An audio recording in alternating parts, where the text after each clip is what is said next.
بسم اللہ الرحمن الرحیم۔ السلام علیکم۔ میں محمد عامر محمود، آپ کا اسلامیات ٹیچر، آپ کو خوش آمدید کہتا ہوں۔ مائی ڈیئر اسٹوڈنٹس، آج ہم آفاق کے پلیٹ فارم سے آفاق سن سیریز کی اسلامیات جماعت اول کا سبق نمبر 9 پڑھیں گے۔ آج ہم باب دوم سے نبوت و رسالت کا ٹاپک پڑھیں گے۔ پیارے بچوں، اگر آپ آج کا یہ ویڈیو لیسن غور سے سنتے ہیں، سمجھتے ہیں، تو آپ اس قابل ہو جائیں گے کہ اس بات کو سمجھ کر ایمان پختہ کریں کہ تمام انبیاء کرام علیہ السلام کو اللہ تعالیٰ نے انسانوں کی رہنمائی کے لیے مبعوث فرمایا، یعنی کہ دنیا میں بھیجا۔ اس بات پر ایمان پختہ کریں کہ حضرت محمد رسول اللہ خاتم النبیین صلی اللہ علیہ وآلہ آلہ و اصحابہ وسلم اللہ تعالیٰ کے آخری نبی اور رسول ہیں۔ آپ کے بعد ہمیشہ کے لیے کوئی نبی یا رسول نہیں آئے گا۔ لا الہ الا اللہ محمد رسول اللہ۔ ترجمہ: اللہ تعالیٰ کے سوا کوئی معبود نہیں، محمد صلی اللہ تعالیٰ علیہ وآلہ وسلم اللہ تعالیٰ کے رسول ہیں۔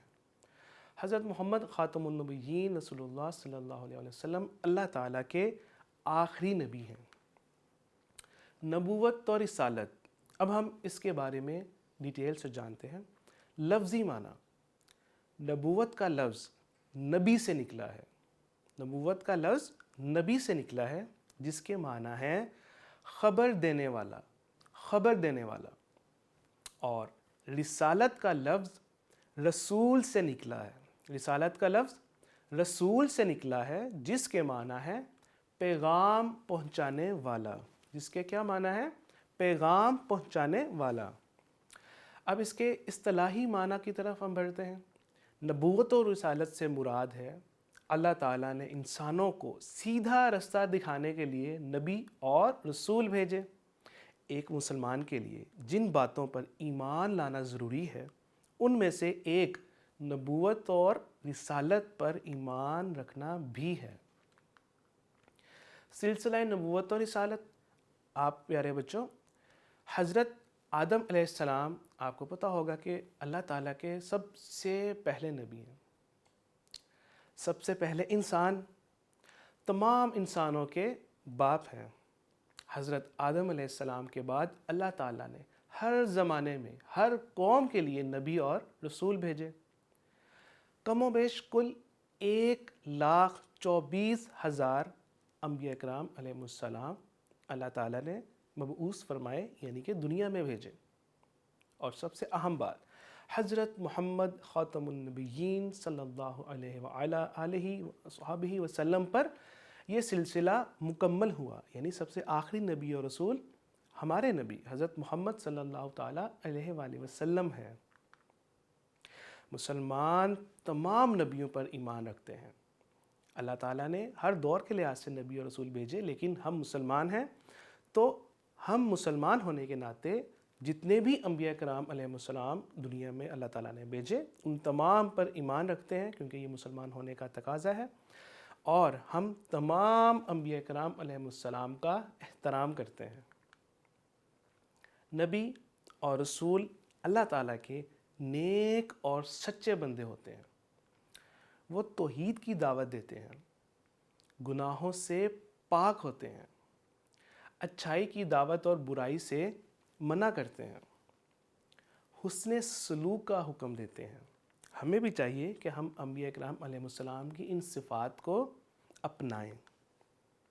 نبی اور رسول، جو چند مشہور نبی اور رسول ہیں، ان کے نام آپ کے سامنے ہیں کہ حضرت آدم علیہ السلام، پھر حضرت نوح علیہ السلام، حضرت ادریس علیہ السلام، حضرت صالح علیہ السلام، حضرت ابراہیم علیہ السلام، حضرت داؤد علیہ السلام، حضرت موسیٰ علیہ السلام، حضرت عیسیٰ علیہ السلام، اور خاتم النبیین حضرت محمد صلی اللہ تعالیٰ علیہ وآلہ وصحبہ وسلم۔ خاتم النبیین یعنی کہ تمام انبیاء کرام علیہ السلام کے بعد سب سے آخری نبی جو اس دنیا میں آئے، اور ان کے بعد کوئی نبی نہیں آئے گا، وہ ہمارے نبی حضرت محمد صلی اللہ تعالیٰ علیہ وآلہ وسلم ہیں۔ آپ صلی اللہ تعالیٰ علیہ وآلہ وسلم کے بعد قیامت تک کوئی نبی یا رسول نہیں آئے گا، اور جو آپ صلی اللہ تعالیٰ علیہ وآلہ وسلم کے بعد اگر کوئی اب نبوت اور رسالت کا دعویٰ کرتا ہے، یعنی کہ وہ معاذ اللہ کہتا ہے کہ وہ نبی ہے یا وہ رسول ہے، تو وہ جھوٹا ہے اور دائرہ اسلام سے خارج ہو جائے گا، یعنی کہ وہ پھر مسلمان نہیں رہتا۔ آج کے سبق کے اہم نکات، مائی ڈیئر اسٹوڈنٹس، اللہ تعالیٰ نے انسانوں کی رہنمائی کے لیے تقریباً کم و بیش 1,24,000 انبیاء کرام علیہ السلام دنیا میں بھیجے۔ اس سلسلے کا آغاز حضرت آدم علیہ السلام سے ہوا اور تکمیل یعنی کہ مکمل ہوا حضرت محمد صلی اللہ علیہ وآلہ وصحبہ وسلم پر۔ تمام نبی سچے، برحق اور گناہوں سے پاک ہوتے ہیں۔ سب نے توحید کی دعوت دی، اچھائی کا حکم دیا اور برائی سے روکا۔ مسلمان تمام نبیوں کا احترام کرتے ہیں، ان کو مانتے ہیں۔ رسول اللہ صلی اللہ تعالیٰ علیہ وآلہ وسلم خاتم النبیین ہیں۔ پیارے بچوں، خاتم النبیین کا مطلب کہ اب آپ صلی اللہ تعالیٰ علیہ وآلہ وسلم کے بعد کوئی نبی نہیں آئے گا۔ آپ صلی اللہ تعالیٰ علیہ وآلہ وسلم کے بعد اگر کوئی نبی یا رسول ہونے کا دعویٰ کرتا ہے تو وہ جھوٹا ہے اور اسلام سے خارج ہو جائے گا۔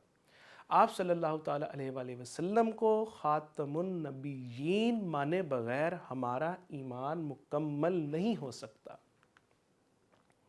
ہم نے آج کیا سیکھا؟ اللہ تعالیٰ نے نبی اور رسول کیوں بھیجے؟ 4 مشہور نبیوں کے نام بتائیں۔ خاتم النبیین کا کیا معنی ہے؟ کلمہ طیبہ پڑھیں اور اللہ تعالیٰ کے آخری نبی کے نام کی نشاندہی کریں۔ جزاک اللہ خیرہ۔